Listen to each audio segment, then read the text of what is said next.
that people don't realize. Like, superheroes show up for trouble, right? So their whole life is just like filled with trouble, and they're trying to like fix trouble. And nobody checks in on the superhero about how they feel. They just like take care of the trouble. And then if you don't take care of the trouble, you go from being the superhero to being the villain. The world is changing and we need to change with it. And I recognized a lot of the need for the change in myself. You know, I'm not coming from a place of like, well, I got the answers and I know. I'm like, shit, we're kind of fucked up, man. Mantorship Nation, are you ready to unleash the power within and embark on a journey of authentic masculinity and success in life? Well, you're in the right place. I'm Evan Seinfeld, your guide on this epic adventure, and I'm thrilled to introduce the Mantorship Podcast. Every week, we dive deep into the realms of personal development and professional growth with expert insights, inspiring stories, and practical advice. From exclusive brotherhood interviews to enlightening discussions on authentic masculinity as we redefine it by the moment. We've got it all right here at the Mantorship Podcast.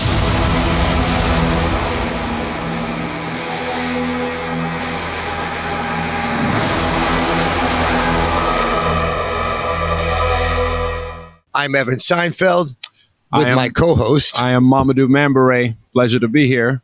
And we are coming to you from Orchid Beach House here in beautiful Tulum, Mexico. And today we are blessed with a guest who is not only talented, but a man that I love and honor and respect as a human. And that's my man, Harold Perrineau. Harold, welcome to Mantorship. Welcome to the podcast. Hey, man, thank you. Congratulations on this podcast. Mentorship, that sounds really like a great idea. A lot of us need a little bit of mentorship. Yeah, for sure. And, you know, just to fill in anyone who's tuning in for the first time, and it is a new movement, Mentorship, and hopefully will be a household name in the near future if we have anything to do with it here. But along my 15th life reinvention, Harold, I wrote a book called Mantorship, which was a guide after my life had been decimated for the 37th time, and I found out I can't be killed.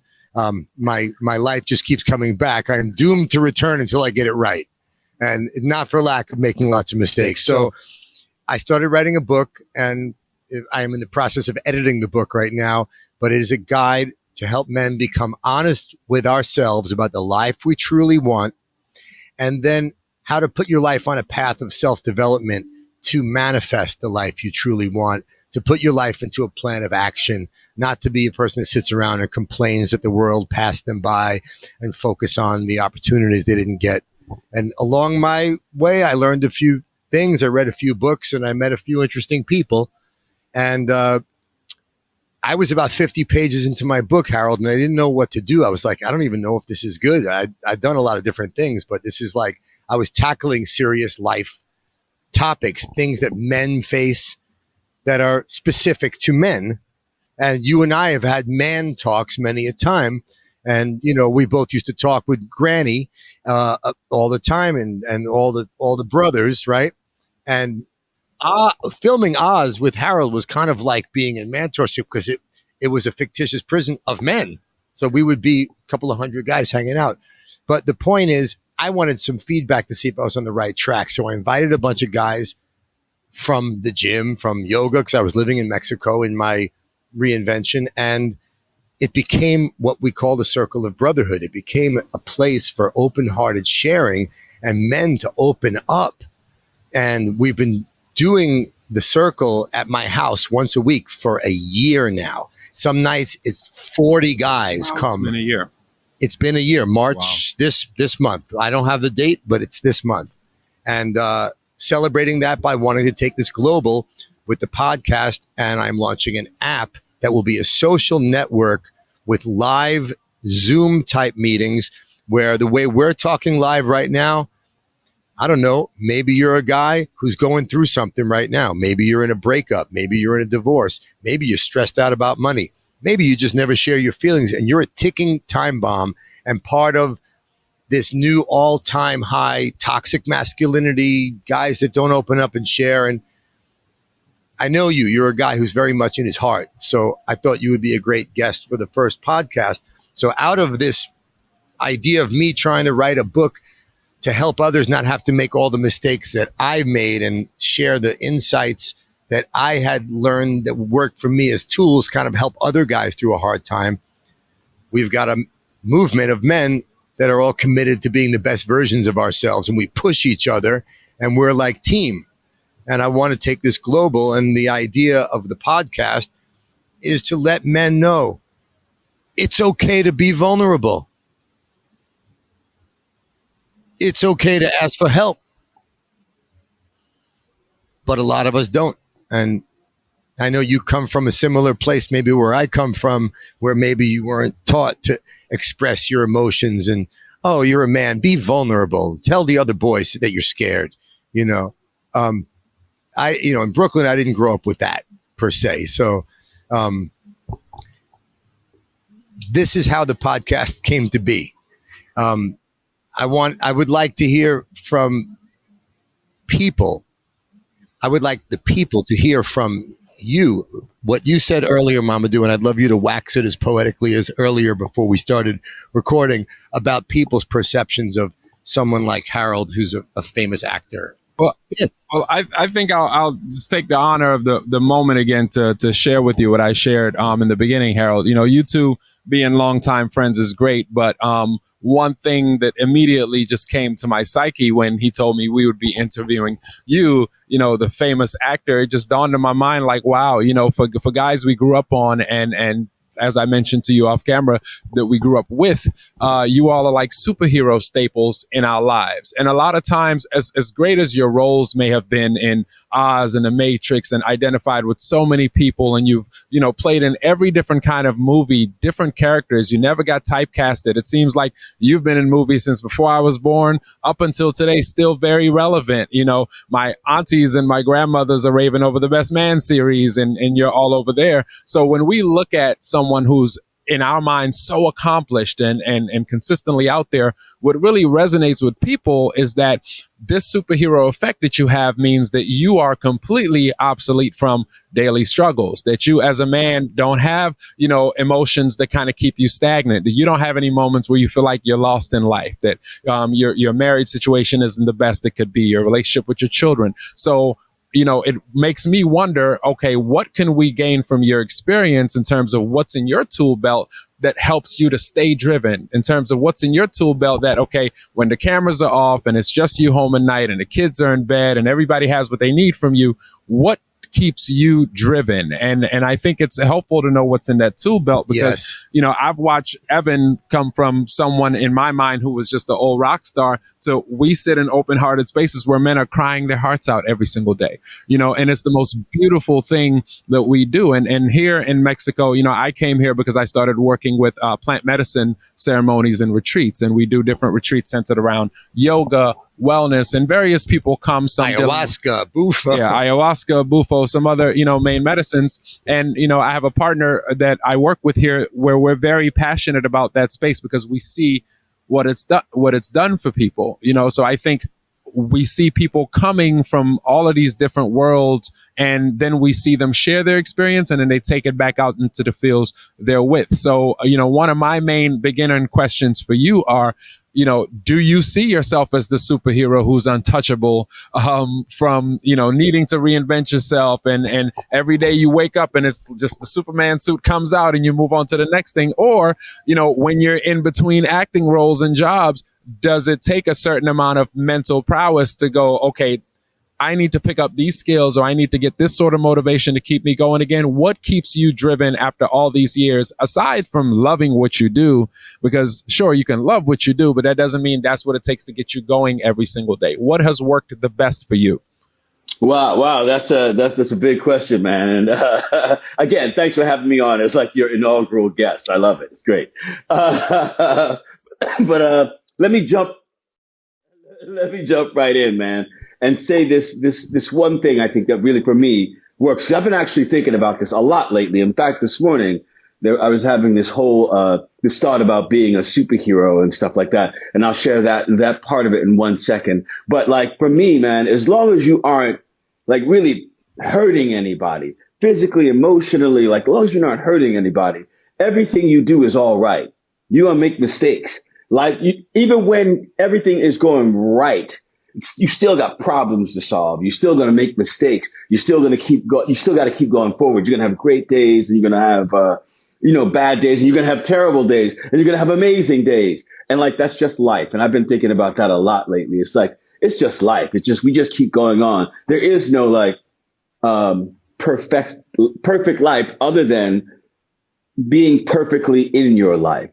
When you make mistakes, when you need help, when you cry out, when you don't, perfectly in your life. And for me, as long as I'm not hurting anybody, then, then I'm all good with it. Now, this idea of being a superhero, I was literally thinking about this morning, that people don't realize like superheroes show up for trouble, right? So their whole life is just like filled with trouble, and they're trying to like fix trouble. And nobody checks in on a superhero about how they feel. They just like take care of the trouble.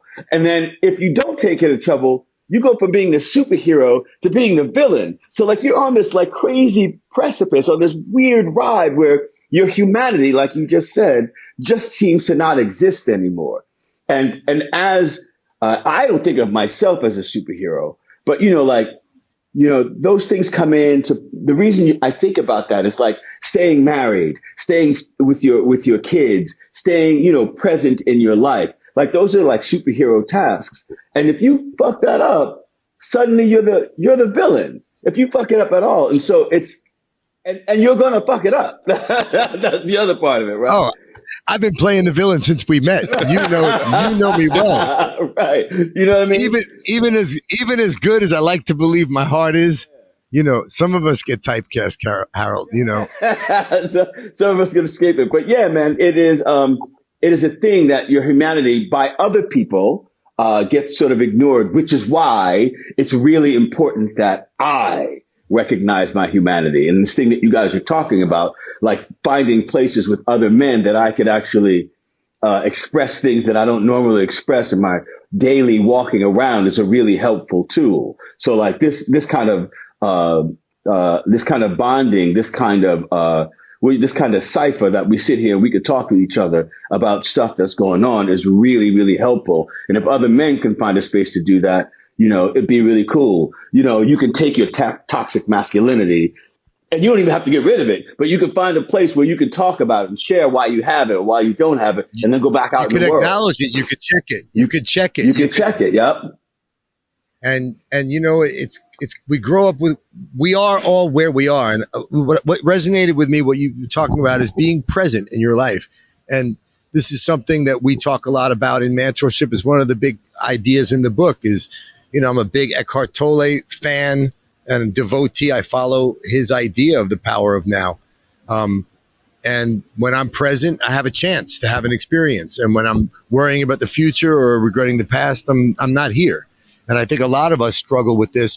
And a lot of men that I know don't know what mindfulness is, and they don't meditate, and they don't do yoga, and they don't read, and they're not trying to evolve. And the world is changing, and we need to change with it. And I recognized a lot of the need for the change in myself. I'm not coming from a place of like, well, I got the answers and I know. I'm like, shit, we're kind of fucked up, man. Yeah. Bro, we kind of need to be better. Look at the women's movement. Women are empowered and they're doing things, and we are. And man, 80% of all suicides is men globally. And, something Evan touches a lot on when we're in the Mantorship group is exactly what you mentioned, that at the end of the day, regardless of our chosen vocation and, the accolades that we identify ourselves with, we all go through the same range of emotions and we all go through the same issues. So, when you take labels outside of it, many men, I find themselves in this distressed place in their life because they are upset at the fact that they haven't gotten to some kind of goal faster in their lives, or they haven't reached some milestone that they feel like once they attain this one piece of thing or this notoriety, or once they do the thing they love or have the courage to jump, that then they'll be happy with their lives. Once I do the thing, then I'll find peace inside and fulfillment. So it makes me want to kind of backtrack in if you can recall in the beginning of your career, at what point, because I'm sure it's constant that every time you look for a new role and you have to create yourself into this whole new character and find this new embodiment, you have to do some kind of reassessment of yourself. But at what point early in your career did you know that acting was your passion or that entertainment was what you love to do? And at that time, what was your mindset like and your mental health like while entering into that space? Did you just know that, okay, if I do this, then, I'll be following my passion, and regardless of the ebbs and flows of it, I'll be completely good? Or did you think, okay, I'm in a tough place, I'm just going to give this thing a shot? Like, what was your mental health space like when you started getting into acting? Was it more following your passion, or was it more of just something that kind of happened to you? So for me, the quick answer is I was following my passion. It has always been the thing I wanted to do. And I feel lucky that I discovered it really, really early. Just that part, that I discovered that's really what I want to do. I always felt like I got to do this. I got to do this. I got to do this. Like every time I do it, it feels right in my soul. That being said, really early on, I had all that stuff. Like, by the time I'm 21, I'm going to be there. I'm going to be a star. I'm going to do the thing. I'm going to have the money. I'm going to have it all of it. 21 came kind of going away. 23, 4, 5, kept going. Like, and I was like, wait a minute. It's not happening. And it wasn't until later on that I realized, like, look, that's part of the process, right? I can tell you all I want is like, listen, don't focus on that one thing. But we are all experiential beings, right? Until we experience a thing, we're not going to know it. That's part of our journey to get to experience like this body, this mind. It's like Eckhart Tolle is always talking about who the I is, but that's for another conversation. But all the things that we start to experience, you do go through that place where you're like, yeah, I got to get there. I got to do this. And when I get there, I'm going to find some happiness. And then when you get there, you're like, oh, wait, I'm still me. This is still me. I'm still struggling. I'm still working the thing. Okay, wait, now if I get here, and then you'll start to get to realize it isn't in the getting there. It's in the being here. Like we were just talking about, that power of now. It's in the being here. And when you get there, when you get to like, oh, this is the part. That this is the doing. This is the thing. I'm actually doing the thing I always wanted to do. In order to be an actor, this is how I have to treat myself. In order to be able to shift my emotional life or find and discover new things, this is who I have to be. I have to keep asking questions. I have to go through some tough times. I have to actually be a human being if I'm going to be able to express the human condition. And you know what I'm saying? Is any of that making sense?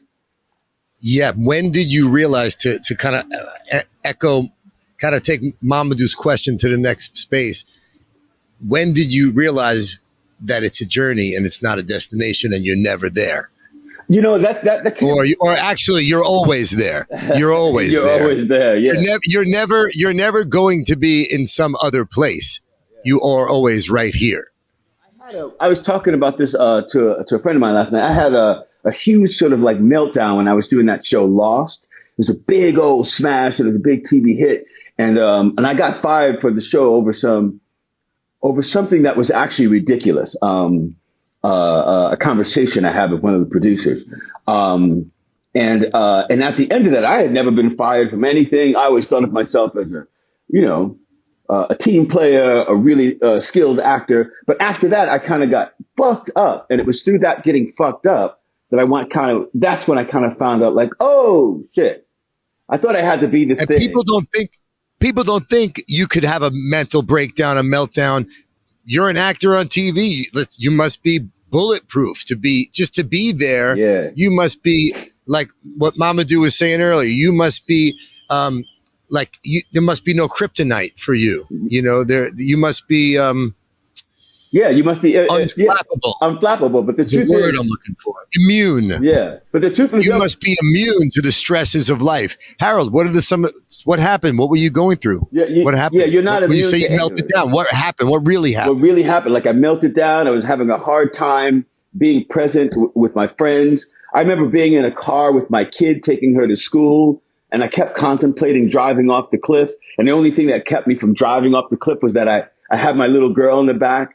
But like sometimes my brain would slip and I was like, nah, I just and I had to really focus up. And I came home and I was like, I can't even drive her to school anymore.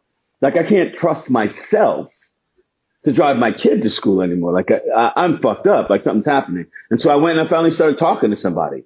And we just started, I found a therapist, and the first therapist wasn't great, but he gave me all these medicines, and I tried that. That didn't really help. Then I found another therapist, and we just started getting to the meat of it. I thought, here I am, I had it all, and somebody fired me and they took it away. And they didn't take away anything. So I'm still right there. I just didn't know it. I had associated who I was with all that acting. Yeah. And it was through that journey of like getting my feelings not hurt, but fucking wrecked. Again, not bulletproof, bullet riddled, like, but just holes everywhere, just like, but holes in a theory that wasn't really true. Like the actor that I see on TV, that thing I've been chasing, that's not me. Like, that's a thing I've been doing. It's really a thing I've been doing. There's nothing you could take from me because this shit is mine. You know what I mean? So, and I think it's an interesting testament to realizing you're actually greater in all the things that you are when that one thing doesn't define you. So previous to that, you're thinking the identification to this one thing because it's so big and the rest of the world resonates with it. Even if you've had experience with moments like that previously in your career, it never takes away from when that moment is there and is present, there's a certain detachment to it. And one thing we talk about all the time is the beauty of impermanence and, how that practice is just so healthy because things are going to come in your life and they're going to go. And if that release holds more love than you do for yourself, then when you lose that, who are you? What do you do then? With the precious girl that's a gift and your precious child in the car, if she wasn't there, which is another blessing, you could have, went off for that ramp, but what are when that bubbling up happens previous to when you realize, okay, I'm overloading and you don't even know that you're going to have a breakdown and you're going to crash. Otherwise you would have done something to stop yourself. But what are signs that you notice of, okay, I'm starting to get to a place where I'm overwhelmed and I'm really not present. So are those things to where you're not, because, people think of acting and they think, okay, you're consistently expressing yourself. That must mean something, but that's a whole different persona you're playing. There's also your personal life. There's also, the pressures of the last thing I did was so great. So am I going to trump that this time, to try to keep that up? So what are the signs that you identify that are like, okay, if I'm not in this personal practice in my daily life, I'm a little less balanced. Or if I'm not giving myself enough time away from, what do you do to keep you in that centered space to where you're able to identify when you get out of that center space? For example, is there a daily practice that you do? Is there something that you do that consistently keeps you on your P's and Q's to where, okay, if I'm not taking 5 hours a week for myself away from being a father, from an actor, from this person's superhero and that person's superhero, then I start to get overwhelmed. So what did you identify that you need to make sure that you have a balanced mental health space for yourself? Listen, I got to say this before I say anything else. That time when I'm just like grinding to get to the top or to get wherever I was trying to get to. While I look back at it and I go like, oh yeah, that was me not doing anything. That was like me, like not being focused in the right way. I look back also and I think that's exactly right. That like, I wouldn't trade that for anything. Like I fully needed to do that so I could get to the next step. Like, you know what I mean? So I don't disparage, like if you're 25, if you're 75, if you're 60 and you're doing something like this shit ain't working. I don't disparage that part of it either. Like, yeah, I needed that. To get to where I need to the next place. Like everybody's life is their life. That's it. Everybody's hardest problem is their hardest problem. I say that every day. Everybody's biggest problem, right? Is their biggest problem. Is their biggest problem. Yeah. And so, as far as my background, I'm from Brooklyn, like Evan. I come from the projects. And so it's really hard for me to talk about like the men in my life being like these open books because, they really aren't. They really weren't. That wasn't necessarily the roadmap that I was able to follow. Me and my brothers are just trying to find a way into talking to each other because of that kind of fucked up background. We're just trying to find a way of seeing who we are as men, as opposed to the title of "that's my brother," even though they are. Like we're literally working through that. That's fucking beautiful as we speak. But but the one of the examples for me had always been my mother, who's not around anymore, but this kind of, which I didn't understand later, this kind of unconditional love, this kind of support, this kind of like, you're okay, like that she had, like as a woman, as a Black woman in the projects who was getting, shit on all the time, that she had that kind of love and support for me, at some point sparked it, like, how can she do that? Like when the world is kicking her, like constantly kicking her in the guts, but she's there for me, like anytime, like I fall down, like that kind of selflessness, like that was my example. And then I kind of took that around. It's like, oh, but if I do that, I'm soft. And so then, there's always this struggle of like, yeah, right. Like, how do you find it? But like and everybody has to find their way into it. You know what I mean? Eventually I started meeting people, even you and I, Evan, when we talk on the streets, the kind of way that we bonded always felt like heart bonding, even if we were talking about the wildest stuff, like you being on tour or some woman or where we were, they always felt like heart bonding. And when you feel those things, you kind of go like, what's that? Hey, what's that thing?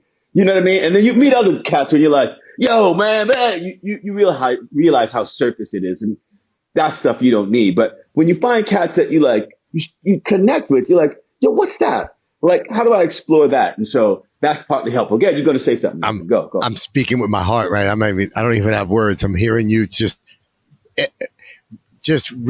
a tear in his eye, by the way. I'm hearing you say how I feel about you. And it's, it's not with everybody, but these kind of bonding relationships between men where men feel they can really be their authentic self with somebody else. And they feel there's no chance about judgment, there's support.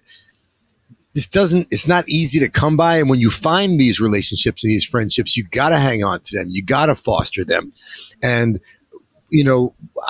I want to focus on those relationships, not the surfacey ones.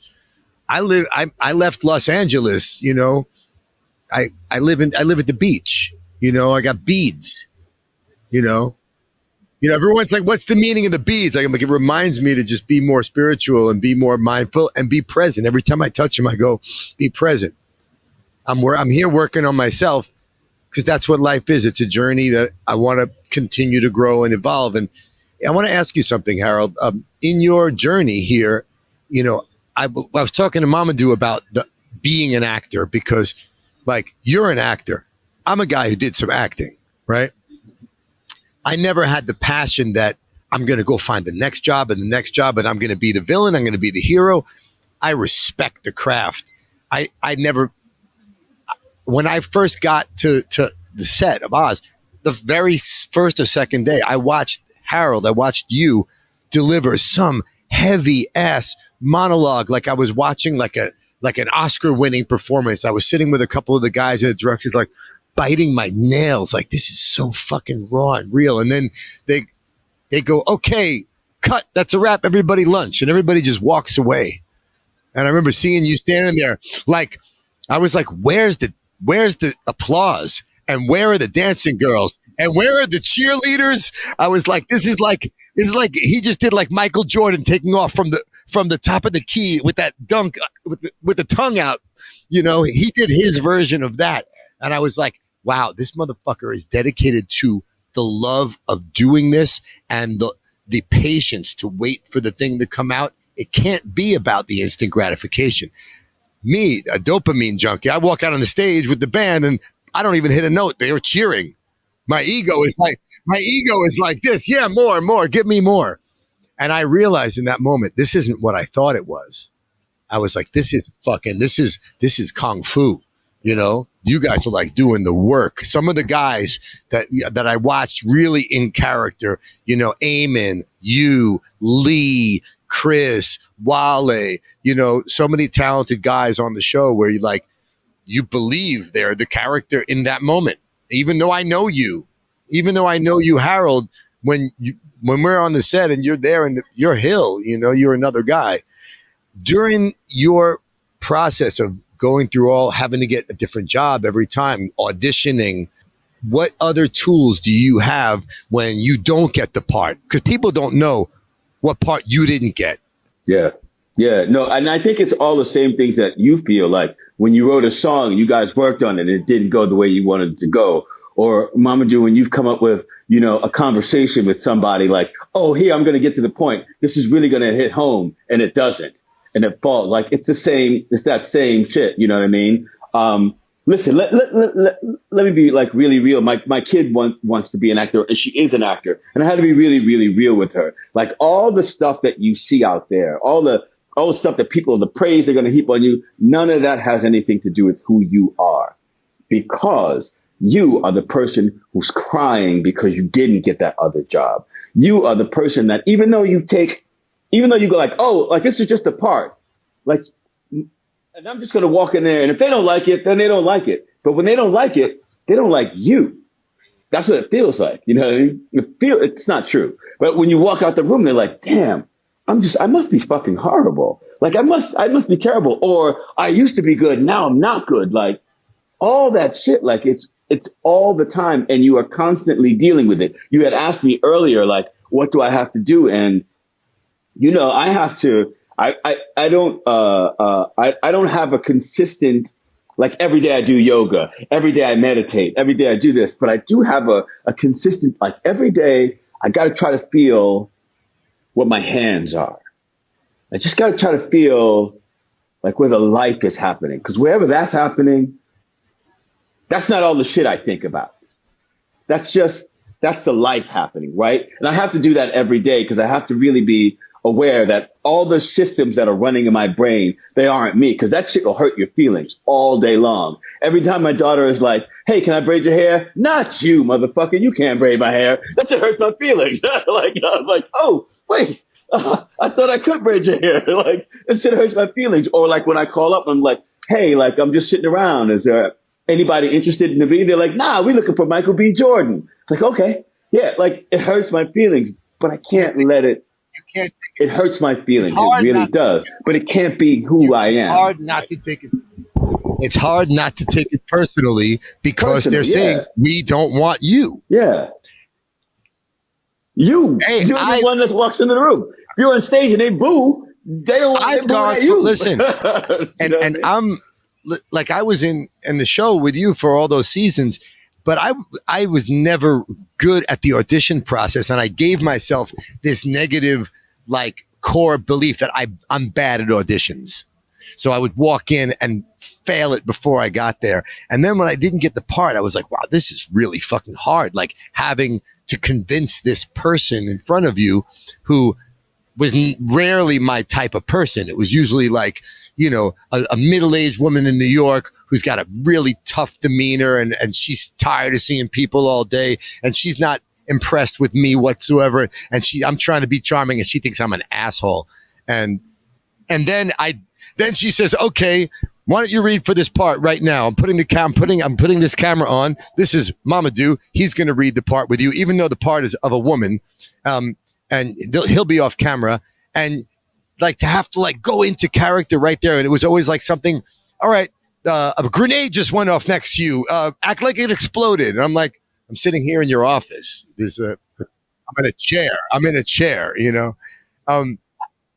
No, I was intimidated by the process, and I always had so much respect for people who like went in and nailed the job. I felt like that was like half of the thing, because once you have the part, they've already endorsed that you are that part. So whatever you do, you're the role.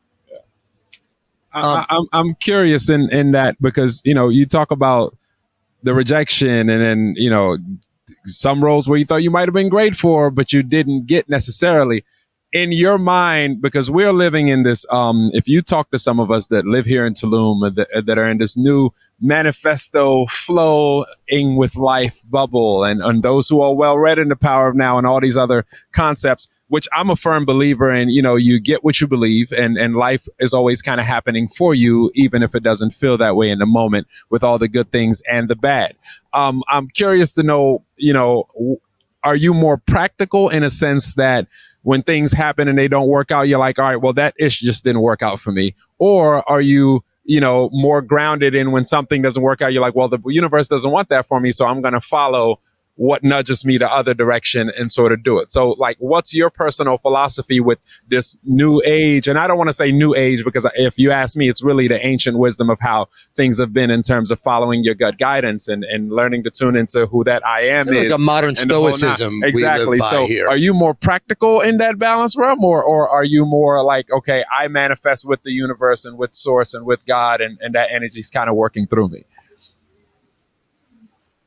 Both. Because I have those moments when I'm just like, damn, fuck it. I guess I can't do it. And then I have those moments of like, that's not me. Like, it's both. It really is both. I try harder to like start with, I'm going to try to explain. Mindset.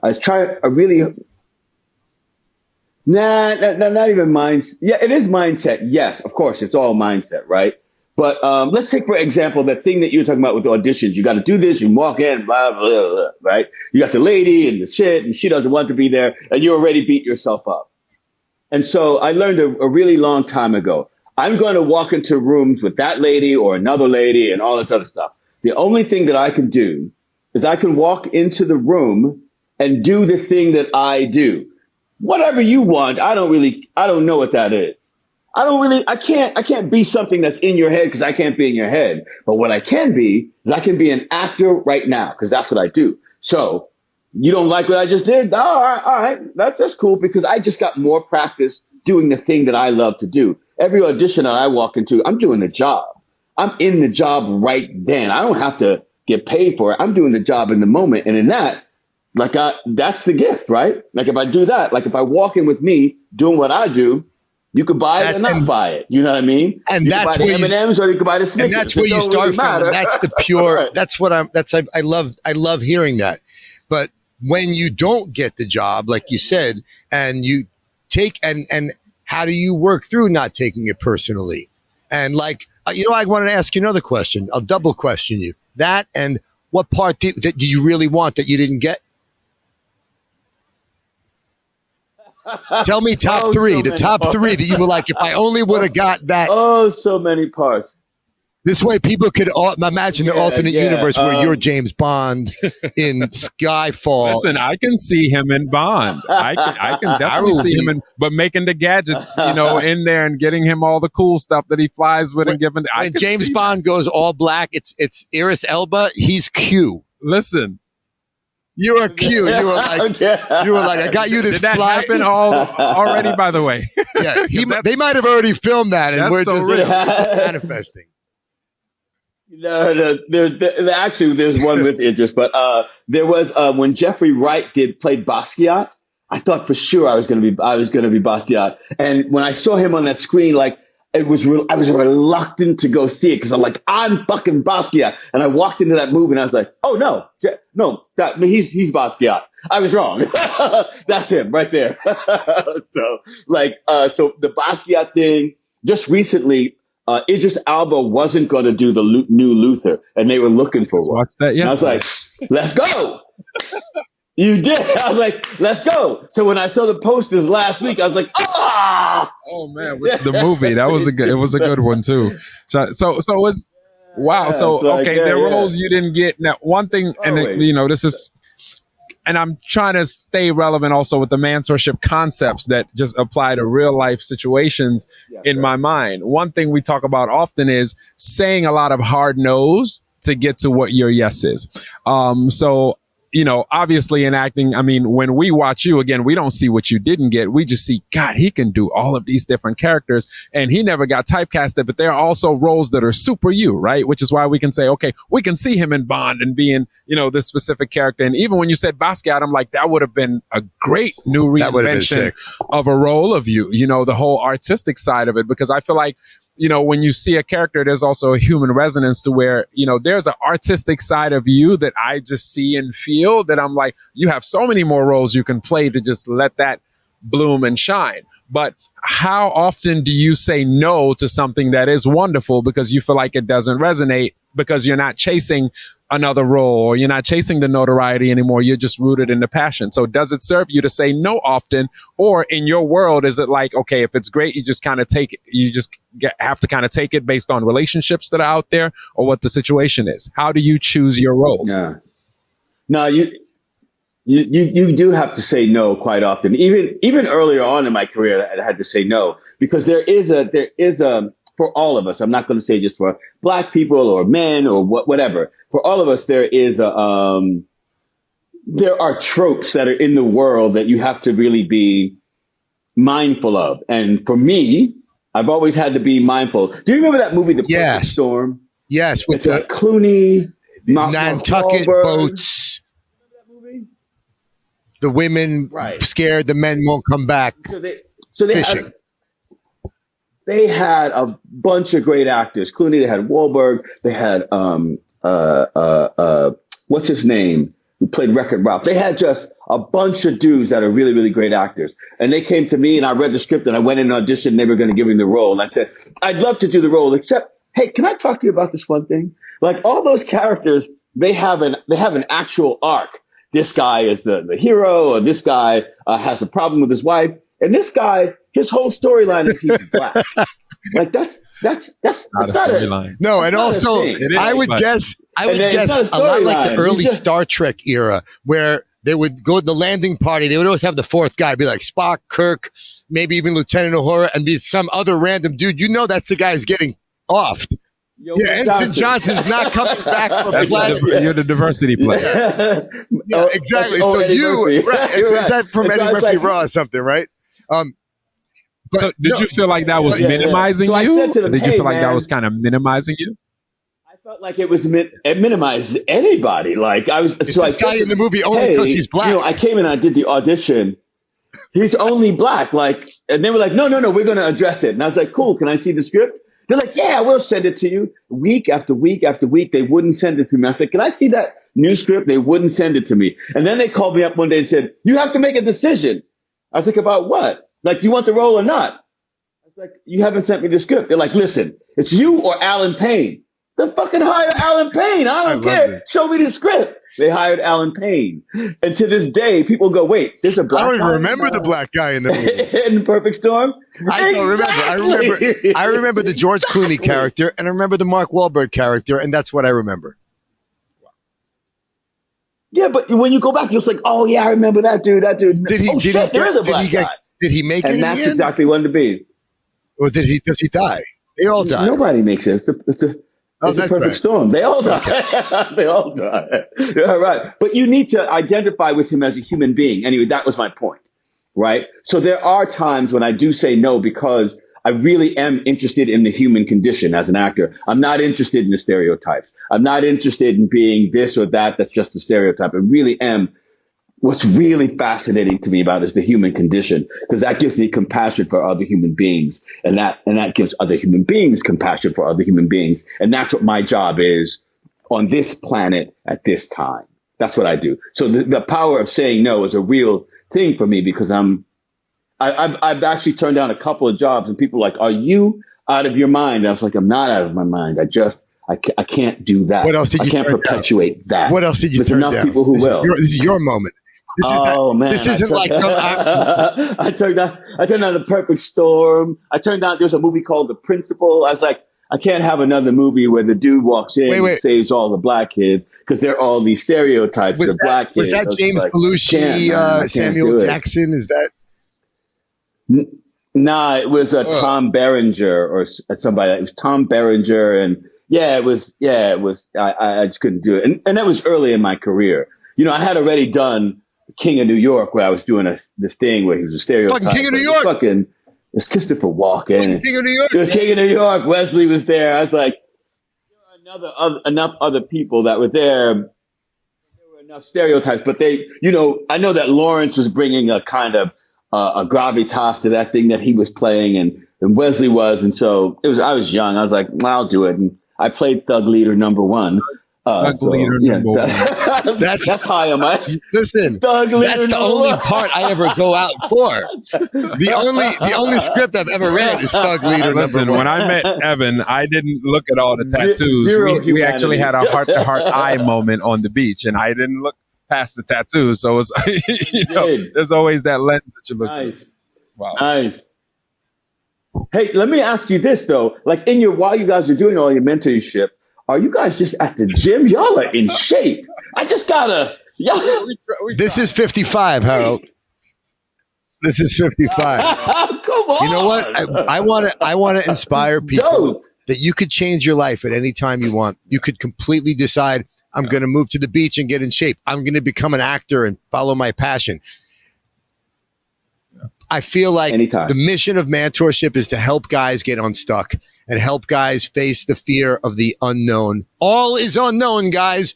You think you got a job for the last 10 years? You might be laid off tomorrow. I will share also. It's there's something bizarre happening here. When the pandemic happened and a lot of people came down to Tulum, Mexico, It was open and free here. so a lot of people see that side of the story. Were like, y'all went down to Mexico because they were accepting everybody. Stop it. And, there's a beautiful duality to this place because they're building so much and now it's a tourist place and many people come here. However, there is this phenomenon that happened here to where all of these people on this self-wellness path and journey came down here and just stayed. And if you talk to 1 out of 5 people, period, and maybe 3 out of 5 people that live here and ask them, hey, how did you get to Tulum and how did you stay? They'll tell you, man, I came down for 3-4 days and I just found out this is where I was supposed to live. And, this is one of, there are many places around the world where people gather around wellness and they're trying different alternative plant medicines and this whole self-healing journey. But literally here, most of the pockets of community are centered around men's circles and women's circles and people, around the fire and people from all different industries, by the way, former doctors, former actors, former lawyers, former rock stars and former business people. And, within that whole thing, it makes me think, okay, your surrounding does matter in terms of your influence to do things. So down here, it is a lot of acai bowls and gym workouts and pull-ups. And Listen, if he says, meet me at the beach, we're going to do yoga, I go. People meet.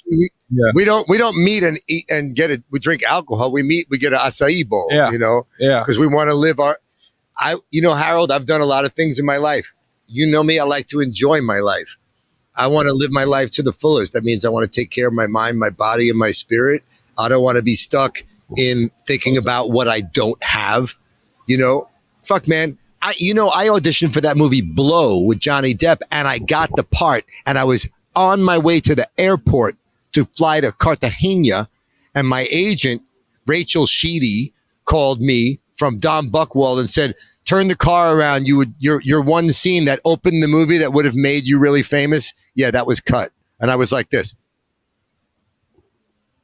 And I auditioned for that movie Heat. And the part was for Val Kilmer got the part. I was like, why am I even here?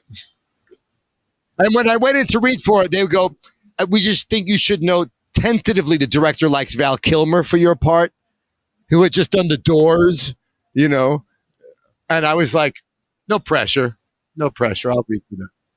I want to take a little bit of a turn with this question and ask, because something I, notice as a young Black African brother that's walking around here that travels a little often. And I'm just curious from your perspective, because I'm assuming you're, well traveled. You've been around many different circles of people. How do you just instinctively, how do you deal with when you come across another brother and, you give them a nod and an acknowledgement like, hey, what's up? And then you notice just a quick dismay and avoidance and they walk away. And I'll tell you why I asked that question after you answer. I'm dying to hear this. Okay. I used to get offended by it, and I don't anymore. There's a thing I noticed once when I opened the door for a lady and she just walked by, and I go like, thank you. And then I realized, oh shit, I wanted to open the door. She didn't ask me to open the door. So if she walks away and she didn't say thank you, she's living her life and I'm living my life. We're all good. So when I see a brother and we've gone somewhere and I go like, hey man, what's up? I understand he's having his own experience, whatever it is. It's either back at me or it's like, I don't want no parts of it. And by the way, I've been on both sides of that. I've been on both sides of that where I've been someplace and another brother says hi and I go like, oh man, now it makes me feel awkward. Suddenly, you just pointed out that I'm the only other Black person. And that's all me in my own head. And so I'm really good with if somebody just turns and does the thing, it's he's living his life. He's good. I'm living my life. I wanted to say what's up, and I'm good. You don't have to respond because I wanted to say something. Do you take it upon yourself when you come across other brothers to acknowledge them and to see their presence and to give some kind of, hello, I see you energy in your daily life? Okay. Why do you? For me, I always do. Especially when I'm traveling in places where you don't always see Black people, I recognize the difficulty of it. Like, it's hard to be, even though you are not other, you feel othered. Do you know what I mean? And I recognize the kind of bravery, the kind of humanity, the kind of openness that it takes to like be in a space where you could feel othered. Even if you don't, like, you probably don't feel other with Evan, but when you first got there, you might have been like, "Oh, shit, my other brother from another mother." You know what I mean? And so that's I asked that question, but I would say what's up because, like, I asked that question because obviously easy. This goes cross cultural, right? When we just experience it within, brothers, I take it upon myself to do that each time. One, because that's just who I am naturally, open, friendly, and smiling. But then sometimes I travel and I'll notice, when you come across people who are not used to that, they don't come from a space where you see somebody you don't know. I mean, you guys are from New York, so I'm sure it wasn't that like that way back in the day. And, this one beautiful thing we witness in our circles, this guy's from everywhere in the world sitting in the room. And often though, because we have a good group of Black guys that come around, but I always think to myself, man, there's still some guys I know in DC that have never left their neighborhood, that even if they walk in a coffee shop and there other races there, they just don't feel comfortable in their skin. And I like to think that we then have some kind of responsibility to try to shift that for people and you can't do anything more than change how you act, within yourself. Right. But not only are we breaking that barrier of making men feel comfortable and realizing, okay, it doesn't even matter what background you're from, whether you're Indian, you're Chinese, you're African, all of our parents got issues and control issues when it comes to that. We all kind of face those issues. But when we come inside this mentorship circle, you'll see guys pour their hearts out and cry their hearts out. And in every single circle, there's a man who shares, man, I've never seen a group of guys sit together and talk about feelings. Feelings. So I have one question that comes from that. I asked you the previous one. Thank you for the good answer with that. And, for you as an actor, as, being in a practice where you're consistently expressing yourself, I was listening to someone as an actor. I can't even remember, I think it was Tyler Perry who was talking, and he was saying that, okay, he would sit there and watch his mom go through all these traumatic experiences with his father. So therefore he would make her laugh and he would come into character, and that's what would lighten the room up. So do you feel like you were born an actor, or were there certain things that happened in your life that just made you fall in love with expressing yourself? I feel like there are, in my whole life, this is really, nobody's ever asked me this question, so it's really good question. But in my whole life, I've always had a curiosity about other people. And I didn't, growing up in Cypress Hills, I didn't know what that meant. My mom, everybody in my whole family would be like, Junior is weird, because I'm a Harold Jr. Like, he's weird. He's something wrong with that dude. He's weird. He keep asking me questions about myself. Like, he's weird. So I've always been curious about like people. And so the acting thing has always been helpful for me to understand like where somebody might come from. And so I am expressing myself, but more than that, like I'm figuring out this craft. I'm figuring out what the writer tried to say. I'm trying to figure out what to express in the world. It's not always just myself, but what I am always doing is understanding the humanity of somebody. And that makes me a better human being all the way around. You know what I mean? And so, yeah, that's really, I didn't know it was going to be acting. And one day I found it. I was in high school. I was in high school when I found it. And, like in 11th grade, and I was like, oh, I kind of like this. and it was musical theater. But then I was like, I really want to be an actor. Your ability to contextualize things to where, okay, if you read a script and you see 5 different characters, you're able to plug in and see, okay, this is where this person's experience is coming from. That's where that person's experience is coming from. Has that helped you become more tolerant in your real life relationships? 100%. 100%. And that doesn't mean I'm always great, but 100%. You know what I mean? Okay, again, this is one more Brooklyn story, and then I'm going to get out of here. When I was growing up, there was all these cats that was mugging people. Like when I was 15, my friends were like, yo, we get ready to go to 42nd Street. We're going to get that money. You coming? I was like, nah, it's not for me. It's like, it's not my thing. It's not my thing. You go ahead and do your thing. And then those same cats started making rap music, and they started writing about it. I was like, you motherfuckers out here mugging people, and you writing about it, and so you're making money double? I hated rap music when I first started. I hated that shit. I hated every fucking body who did rap. Like, hate you motherfuckers. Fuck y'all. But there was something that I didn't understand. It was a different, like we all grew up in the same place, but we all had a different perspective about it. And some of us thought like, oh, I don't have any other options. And to have that, when you have that feeling, to understand the man that feels like, oh, I don't have any other options. This is it. That made my humanity go like, oh shit, I judged my brother in this way. Because I always felt like I had options. I don't know why I felt like that, but I did. I always felt like, well, I'll do something else. You possess the power of self-belief. But once I suddenly... And probably because... Of course. I don't know if it's self-belief. I don't actually know what it is, but I just kept thinking like, oh, yeah, I don't know. I don't have to do that. But once I understood that, dude, I stopped hating it. Then I could hear the art. Then I'm like, oh shit, Biggie's dope. Like before that, I was like, nah, not for me. But but like, what's a message that you would like to, like, I want to ask him 2 questions. I don't know if he has time. I wanted to say, what was the biggest, what's the biggest obstacle that you think that you face personally and you think other actors face that affects like your, like juggling your family life, juggling your fitness, like people don't see what goes into becoming a great actor or a great musician or a great athlete. They don't know the other 20. They know the moment you're on the screen, they want your autograph. They might follow you on Instagram, but they don't know what the real struggle is. Like people don't know you're filming in some other country and you're away from your children. I don't know. What is it? What's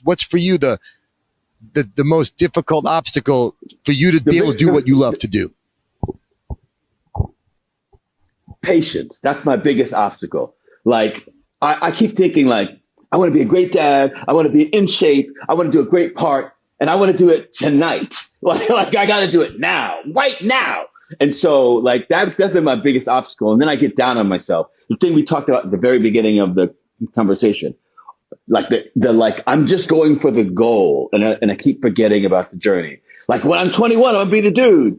It's like, maybe you're not, because maybe in 21, you don't have it yet.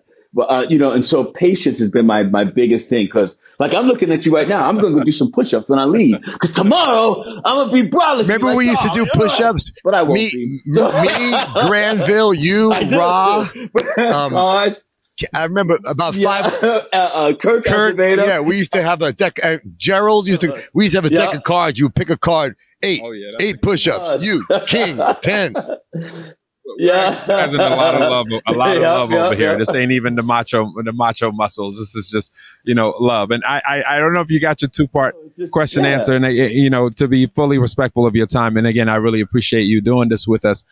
I got jiu-jitsu right here. We can still go there and do it. And for me, I can get all that stuff, and I'm not trying to choke out my 9-year-old. Like, what'd you say to me? What did you say about your hair? I get myself choked out, and I can come back and talk to her. It's gonna come out, like I say, and you have the option of deciding how it comes out. And so I love you have a healthy way to channel your. So when Mamadou asked you what rituals you have, you didn't say I'd go to jiu-jitsu every day and get it all out. That's your ritual right there. Well, we were talking about. I thought you were talking about like meditating stuff. No, I don't do that.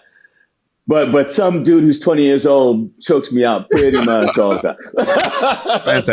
Fantastic. Harold, I want to thank you for your time, man. Yeah. I love you. Hey, gentlemen, thank you for doing this. This is a great idea. So Keep going. Don't stop. Don't you know me. stop. We need it. I'm going to stop. And Right? even when I'm on the other side, will. I'll be figuring out a way to make it happen. Love you, Harold. Blessings, Jeff. All right. Peace. I love you, bro. I'll talk to you later. I'm so happy you had him on here, because he's one of those guys that he's been relevant the whole time. The reason I thought of Harold specifically for the Mantorship podcast is that he's a guy that you have to think. Oz was a show, hundreds of characters. It was the biggest production in the history of television. And he stuck out like a sore thumb. He was a star. He was the star and the narrator. And even his character died, came back to life. They kept bringing him back. And it was always so artistic and creative. But he was a guy that, forget about his talent, which is impossible. He's so talented. Everybody, always so well liked and always so admired by other people and always had such a cool demeanor. Like me in my life, I pissed a lot of people off. I never saw anybody pissed off at Harold Perrineau, at least not in my circles. And always he's a guy that all his friends hold him in such a high regard because he's an authentic, genuine guy. And he's a very loyal guy. He and his wife have been together since I met him in 97. I notice super authentic version, human self of yours too, who's rawly honest. And I think sometimes it takes, when you come by people with a certain bravado and persona, it can be triggering or inspiring. And you're one of those people, you're either going to trigger somebody or inspire them, but you're going to make them feel something because you actually live out loud, meaning you live your truth and you stand in your power. Even if you share that sometimes that's not how you feel inside. I think one thing I noticed about him, and I shared this with him before we got started, there's this personable nature to him that I feel like if you're in a space of Hollywood and acting, generally everybody's there, in mind to be a star, right? So everyone can kind of be Hollywood and feel like they want to walk right into others. So if somebody shows up on set and they're just kind of true to who they are, they're naturally kind to all the people around them and they resonate with people who, they can build true, genuine friendships and brotherhoods with. Till this day, when you look at that guy, you get the same feeling when you see him in every single role he plays, whether he's in The Matrix or whether he's in the wheelchair or, in some of the other odd movies. There's this very just human thing about him that I think shines through. And I didn't get to ask a question to kind of pierce through to that because that may just be the essence of who he is. That's his. But it's that's a rare. His it's alma. a rare That's trait. his soul shining through. Yeah. As an actor, and he taught me a lot about acting because I had no experience. I mean, I was originally just cast as a guest star just to play this. They just wanted to put me in the show because Tom Fontana thought I was a cool character. And after I'd been in these 2 episodes, Tom called me aside. He said, well, that was fun. Maybe we'll bring you back sometime. I was like, I love this and I want a job and I want to stay. Yeah. And I told him I want to be like Harold. Well, I pointed out 3 or 4 guys that I want to learn from.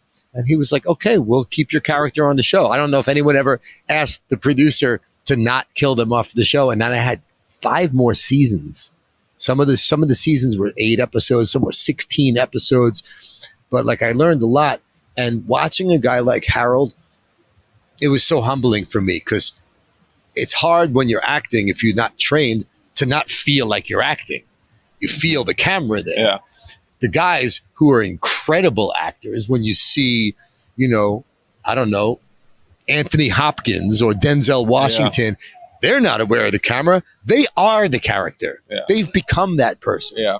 And Harold Perrineau is one of those guys that when he's playing a role, he might as well be that fucking person. I feel like he almost pointed me out for a second there even because, I was trying to ask the question to in my mind, I wanted to be present with him, but I also wanted an objective answer to some of these questions I was asking. And I think I had presented a question and his response, he didn't say it directly, but his response was kind of like, hey man, you ain't got to ask the question so formally. You could just kind of tell me what's on your mind kind of thing. And I'm like, that's probably a genius actor, in him that does that. But I'm thinking of now, the purpose why we're here is there are conversations that we have that get so deep and raw to where the reason I show up to Mantorship consistently is because when I'm sitting at home and the hour goes off and it's 6:00 on Wednesday and I think, okay, would I rather stay here and whatever I'm doing at the moment, anybody could claim busy or do whatever,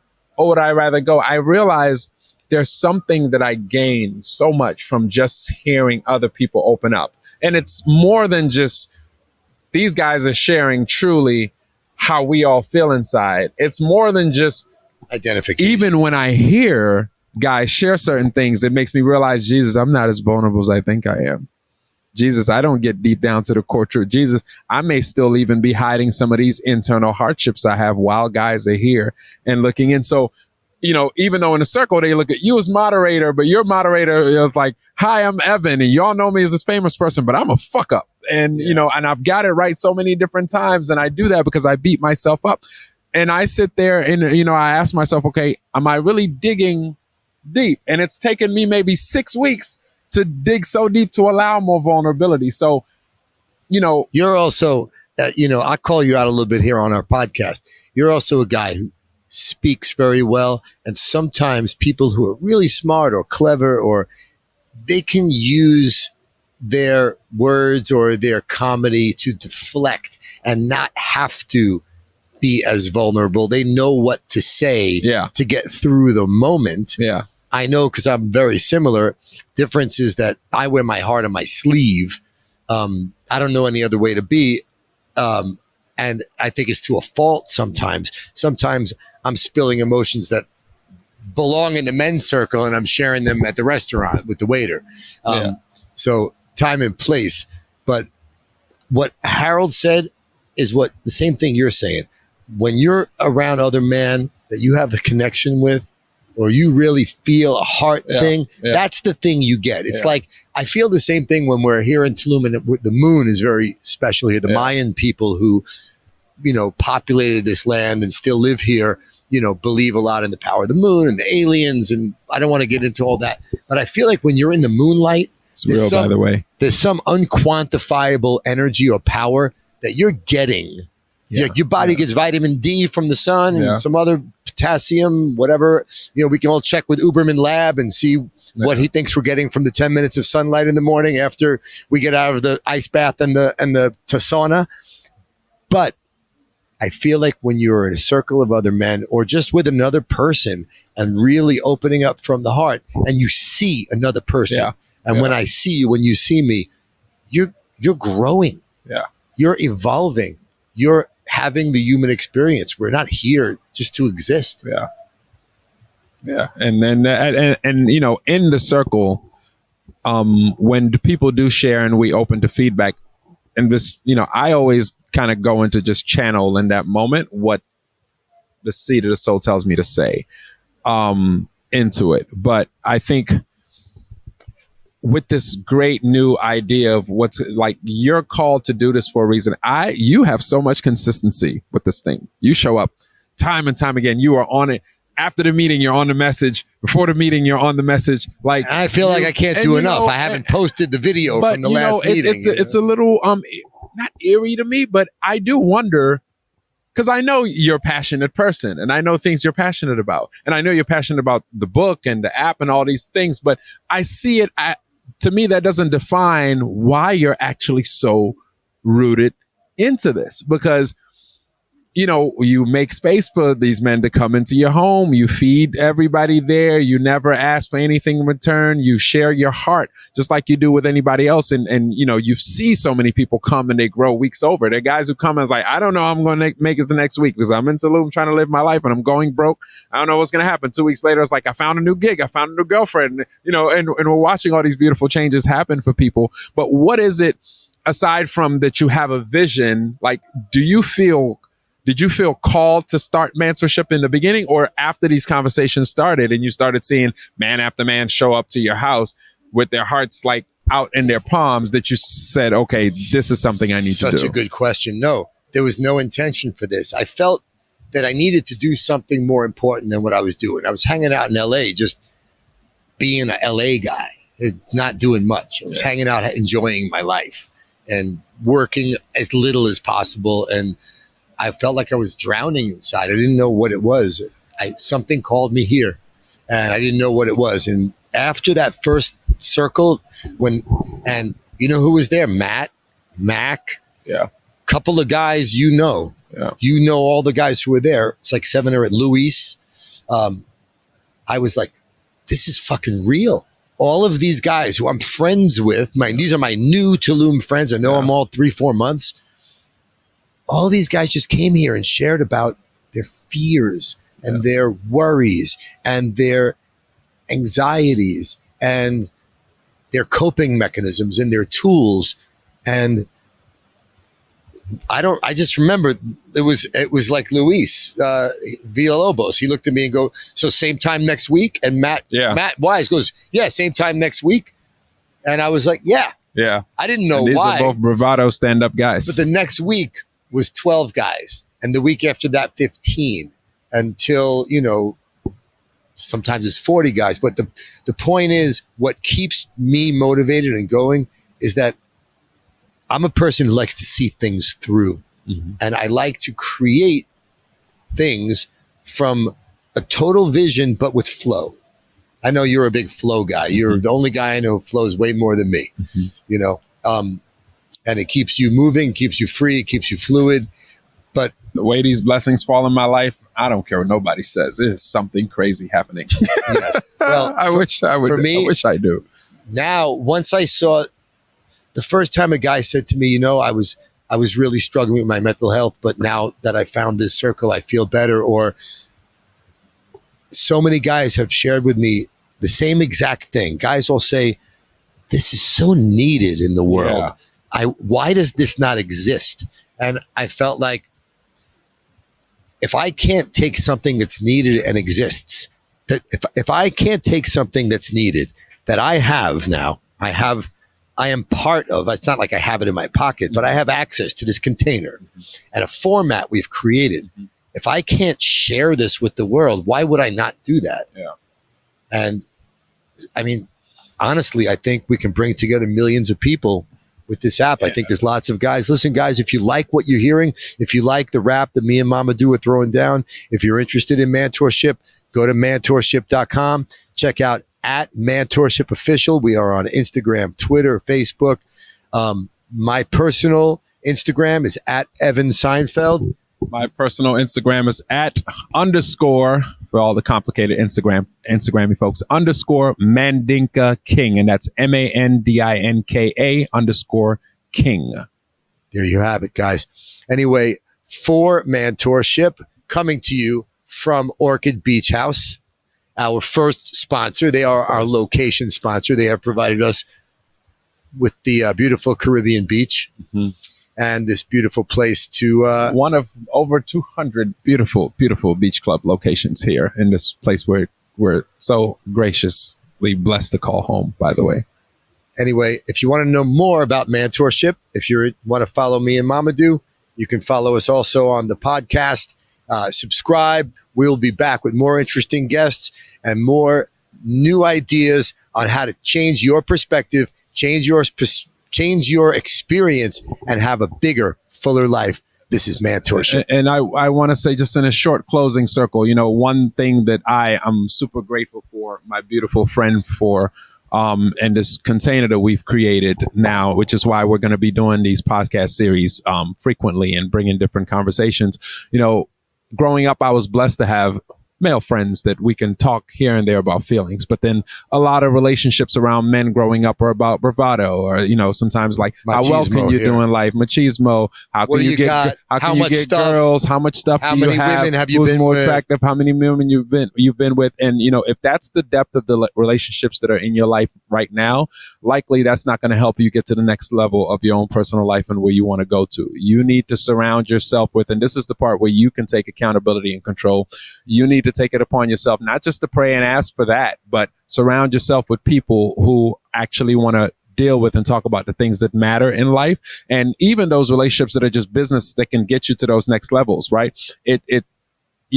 All your relationships shouldn't just be transactional based on what I can give and get. You need relationships around you that can reflect what's going on in your internal world, because you can attain all these material things around you. We've both been, blessed to kind of live a life people look at and say, oh, you guys live a dream life, but they don't see the work that goes on the inside. And the work that goes on the inside is to be married to self-development, married to wanting to be the best version of yourself in every single thing that you do, like Evan says, and being rawly honest with yourself about where you are in that today and what you need to take what you need to do to get there. And the first step to get there is things like this. Use us as a tool, tap in and have these conversations, be present in the space, because you'll never know what you'll learn. And the effect on you can just change your life overnight. And the truth is, until you're honest with yourself about the life you really want, you don't have a chance to really find happiness and fulfillment.